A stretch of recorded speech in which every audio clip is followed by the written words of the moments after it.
အားလုံးပဲမင်္ဂလာပါကျွန်တော်ဒီနေ့ပို့ချပေးမယ့် essay သင်ခန်းစာတော့ page number 10နီဟရဖုတာထင်နီပေါ့နော်နောက်ပြီး print time တဲ့သတ်မှတ်နီ print area သတ်မှတ်က print ထုံနေ custom view ပေါ့နော်စတဲ့အကြောင်းအရာတွေဖြစ်ပါတယ်ပထမဆုံးကျွန်တော် page number ဘယ်လိုတက်မလဲဆိုရှင်းပြပါမယ်ဟုတ်ပြီကျွန်တော်ဒီမှာ data လေးတချို့ဒီမှာရေးထားတယ်ကျွန်တော် print ထုတ်မယ်ဆိုရင် control ရဲ့ P ရပါနော်မဟုတ်ရင် file ကနေကျွန်တော် print ကိုတွားလဲရပါတယ်ဟုတ်ပြီဒါကျွန်တော် print ကြည့်လိုက်တော့ print ကြည့်ရင်ကျွန်တော်စာရွက်ကဒီမှာရှိတယ်201ဆိုစာရွက်2ရက်ရှိတယ်ဗောနော် okay ပြန်သွားလိုက်မယ် pin number ဗောနော်စောကကြည့်လိုက်တာကျွန်တော်တို့ control P ကိုနေလိုက်မယ်သူ့ရဲ့ pin number တွေမရှိသေးပါဘူးเนาะအဲ့ဒါဘူဒါတွေလည်းမရှိသေးဘူးအဲ့ဒါတွေကိုကျွန်တော်တို့တက်ဟုတ်ပြီကျွန်တော်တို့ pin number တက်မယ်ဆိုပဲသွားမလဲဆို insert တွေဝင်မယ် insert တွေကနေမှာပေါ့နော် text ဆိုတာရှိတယ်ဒီကိုတစ်ချက်သွားလိုက်မယ်ပြီးရင်ဒီမှာကျွန်တော်တို့ header and footer ရှိရเนาะဒါလေးတစ်ချက်နှိပ်ပေးလိုက်နေလိုက်ရင်သူက view ပေါ့နော်သူရဲ့မြင်ကွင်းပုံစံလေးပြောင်းသွားမယ်ဒီပုံစံလေးထွက်လာတယ်ပေါ့ဒီမှာ header အပေါ်မှာကိုရေးချင်တာရေးလို့ရတယ် footer မှာလည်းကျွန်တော်တို့အောက်ခြေပေါ့နော်ကိုရေးချင်တာရေးလို့ရတယ်ဟုတ်ပြီဒီမှာအောင်လို့ရေးလိုက်မယ်နော်ညောအောင်လို့ရေးလိုက်မယ်အဲဒီမှာ80လို့ရေးလိုက်မယ်ဟုတ်ပြီကျွန်တော်ဒီဘက်မှာပေါ့နော်ဒီမှာ page number တက်မယ် page number တက်မယ်ဆိုဒီမှာပေါ့နော်ကျွန်တော်တို့ page number ဆိုရှိပါတယ်နော်ဒီ equal လေးကိုထောက်လိုက်ရင်ဒီမှာ page number ဆိုရှိတယ်ဒါလေးတစ်ချက်နေလိုက်ရင်ဒီပုံစံတန်းလေးထွက်မယ်ပေါ့နော်ဒါဆိုရင်လွတ်တဲ့နေရာမှာနေလိုက်ရင်ဒါဆိုရင်1ဒီမှာ2ပေါ့နော်စာရွက်က2ရွက်ပဲရှိလို့ပါတကယ်လို့တခြားရွက်တွေရှိမယ်ဆိုရင်ဒါ1 2 3 auto တက်သွားမယ်နော်ဟုတ်ပြီဒီ view ပေါ့နော်ပုံမှန်လေးဖြစ်ချင် normal လေးပြန်နေလိုက်အောင်နော်ဟုတ်ပြီဒါဆို control P လေးပြန်ကြည့်ကြည့်မယ်ကျွန်တော်ဟုတ်ပြီဒီမှာ on is 1ဆိုပြီးပါတယ်နောက်စာရွက်ကိုသွားမယ်on is 2ပေါ့နော်ဒါဆို page number လည်းတက်ပြီ header လည်းတက်လို့ရတယ် footer ကတော့ကိုယ့်ကိုတက်ချင်တဲ့တက်လို့ရတယ်နော်မတက်ချင်လို့ကျွန်တော်ကတော့ကြော်ခဲ့တယ်ဟုတ်ပြီဒါဆို page number တက်နေတည်မယ် header footer တက်နေတည်မယ်ပေါ့နော်တကယ်လို့အဲ့ဒါတွေကိုကျွန်တော်တို့ header footer တွေပေါ့ပြန်ဖြုတ်ချင်ကျွန်တော်တို့ဒီpage layout အားလေးပေါ့ page layout view လေးနဲ့ကျွန်တော်သွားပြီးဒါလေးတွေကိုကျွန်တော်တို့ delete ပြန်လုပ်ခဲ့လို့ရတယ် delete လွတ်တဲ့နေရာမှာနေလိုက်မယ်ပြီးရင်ကျွန်တော်ဒီမှာ normal ပုံစံပြန်သွားလိုက်ပြီးရင် control P ပြန်ကြည့်လိုက်မယ်အဲ့ဒါမရှိတော့เนาะ page number တွေ header footer တွေမရှိတော့ okay နော်တက်ချင်လဲ insert ထဲဝင်မယ် text ထဲဝင်မယ် header footer ပေါ့နော်ဒါလေးသွားယူပြီးတော့တက်လို့ရတယ် okay အဲ့တော့နောက်တစ်ခုကကျွန်တော်တို့က print time ဆိုတာကဥပမာကျွန်တော်ဒါတိုက်တဲ့ခေါင်းစဉ်လေးပေါ့နော်ကျွန်တော် format လေးတစ်ချက်ချလိုက်မယ်အလဲကောင်းဟုတ်ပြီကျွန်တော်ဘိုးလေးတင်လိုက်ပြီးရင်ကျွန်တော်စေးလေးဖြည့်ရအောင်အားလုံးကျွန်တော်ပေါ်တာပေါင်းခတ်လိုက်မယ် shell လေးဖြည့်ထားမယ် right arrow လေးနှိပ်လိုက်မယ်အဲ့တော့ down arrow လေးနဲ့အောက်ကိုပေါ့နော် data တွေပါတယ်လို့ဆွဲသွားမယ်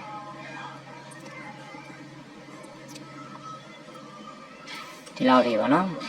ပြီးရင်ဒီနေရာဝင်မယ်ဟောပေါ်တာပေါ့ဟုတ်ပြီအဲ့တော့ကျွန်တော် print ကြည့်မယ် control P ဟုတ်ပြီဟောနော်ဒါကျွန်တော်တို့စာရွက်တွေပါရွေးမယ်ဆိုရင်ဒီမှာရွေးရမယ်ဒီမှာ letter ဆိုရှိရင်ဟို print ထုတ်မဲ့စာရွက်ပါလဲပေါ့ A4 ဆို A4 ရွေးလိုက်နော် A4 စာရွက်တွေမှာနှစ်ခုပေါ့နော်ဟုတ်ပြီသူ့ကိုကျွန်တော်တို့ဒီမှာprint system ဒီမှာတော့ margin တွေတက်မှတ်လို့ရတယ် horizontal အလဲလောက်ပုတ်လိုက်မယ်လဲလောက်ရအောင် okay ခုပြောပြမှာက print time တယ်ပေါ့ print time တယ်ဆိုကျွန်တော်ဒီခေါင်းစည်းကကျွန်တော် print ထုတ်တိုင်းမှာပါချင်တယ်ပေါ့နော်အဲ့တော့ခုလိုလားစမှာ control V နေလိုက်ရင်ကျွန်တော်တို့ပထမစာရက်ကတော့ထုတ်လိုက်ရင်ပါမယ်ဒ ဒုတိယစာရွက်မှာတော့ပါမလာတော့ဘူးเนาะဒီပုံစံလေးပါအဲ့တော့ဒုတိယစာရွက်ကိုလည်းပါလာအောင် print တိုင်နဲ့သတ်မှတ်ပေးရမယ်အဲ့တော့ print တိုင်တွေကကျွန်တော်တို့ page layout ထဲမှာကျွန်တော် print တိုင်တဲ့တရားလေးပေါ့ဒီ page setup ဆိုတဲ့တရားလေးပေါ့เนาะမြားလေးကိုတစ်ချက်နှိပ်လိုက်မယ်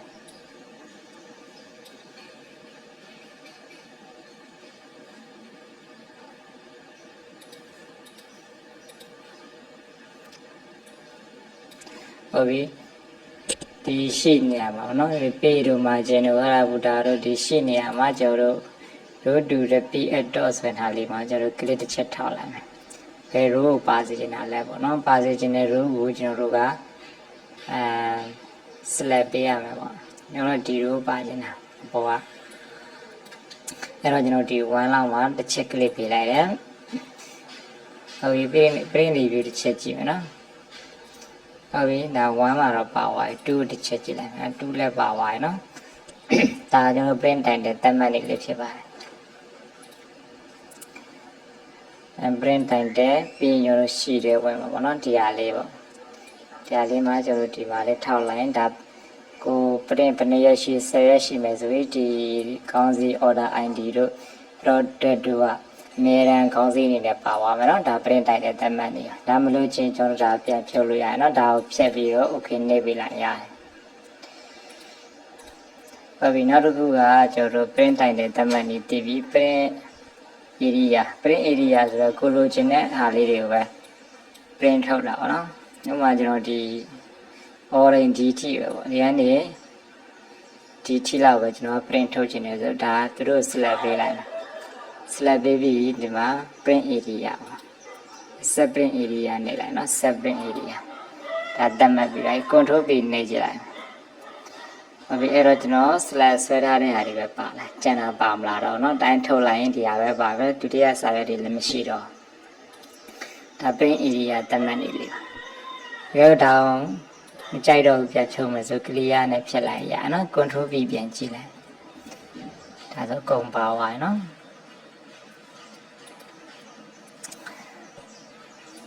ဟုတ်ပြီအဲ့တော့ print time တယ်လည်းတည်ပြီ print area တည်မယ် page number တက်နေလည်းတည်မယ်ဆို custom viewer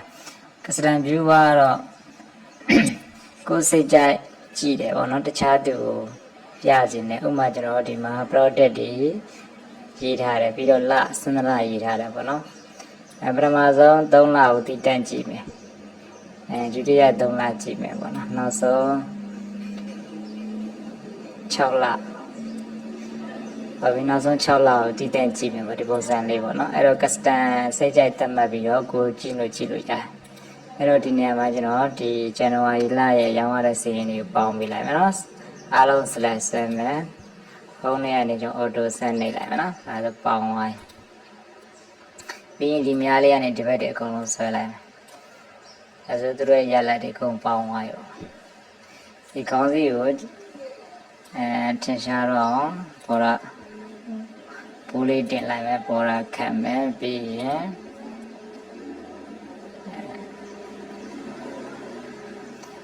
စက်တကူဖြည့်လိုက်မယ်နော်ဒါနဲ့ထားလိုက်မယ်နော်တိုးတယ်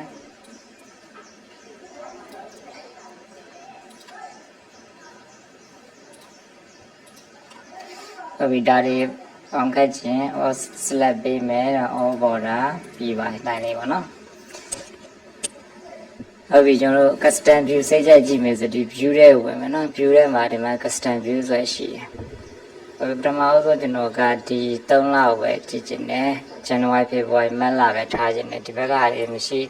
မမြင်စေချင်နေဘူးပေါ့ဒါတွေအကုန်လုံး select ပြီး right click နိုင်မယ် hide လုပ်ထားလိုက်ဟုတ်ပြီအဲ့ဒီလိုချိန်မှာကျွန်တော်တို့ဒီလိုချိန်မှာပေါ့နော် custom view တွေကိုသွားမယ်ဒီပုံစံလေးထွက်လာတယ်S ပါလေးတစ်ချက်နေမယ်နော် name ပေါ့အဲ့ဒါ January February March ဆိုတော့ပထမ3လစာပေါ့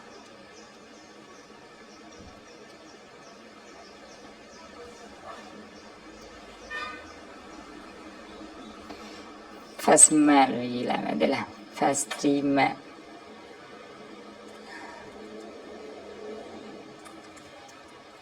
ဒါရေးမကြည့်ပါဘူးเนาะနာမည်တစ်ခုပေးရတာပေါ့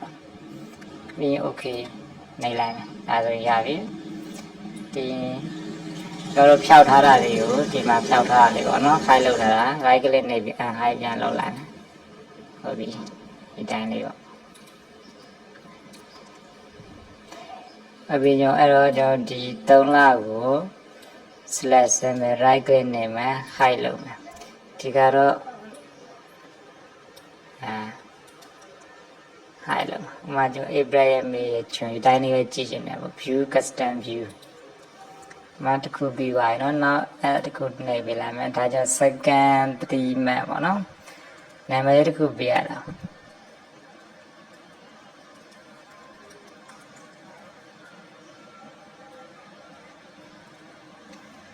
với second thì mà ok bị làm ấy rồi ra với đâu ra cái lên này mà đi rồi hai bạn lâu lại thì nào đây mà slash regulate này mà hai bạn ta sẽ cùng vào đây nó cứ bị vậy thìประมาณ6 lão hai lần bị nó số 6 lão được khai để chim đây này nó view custom view second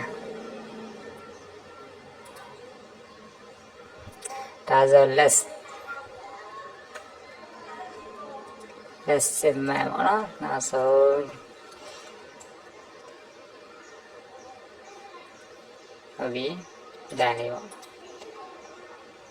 alo bien for rồi nè hai ở vì đã cho rồi xe li bọn nó ở cho custom view này chỉ số ra li bọn ta promotion first three mà promotion tông là ye xin nhiều chỉ mà rồi mà slide bây giờ mà show rồi ta promotion tông là xin cho nên mà thôi là bởi vì nó đã nó xong 6 lão show là nó xong 6 lão nó chủ lại opposite mà bởi vì nó được second Today tông lão show sẽ trả lại cho nên biểu ta custom view tông view cũng lấy cái đó mình chạy rồi rồi mà tôi cứ chơi mà cho nó delete nó này thôi rồi ya vậy rồi nó đã nó xong cho là show chỉ lại mà ok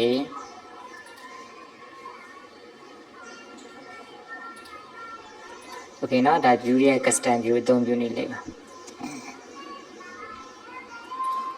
ok thì này cho bây giờ bên nào bắt đầu lấy thì mình nó hara put print time để print area custom view go adon cha na le le mình thêm mà ok alo xin đi vào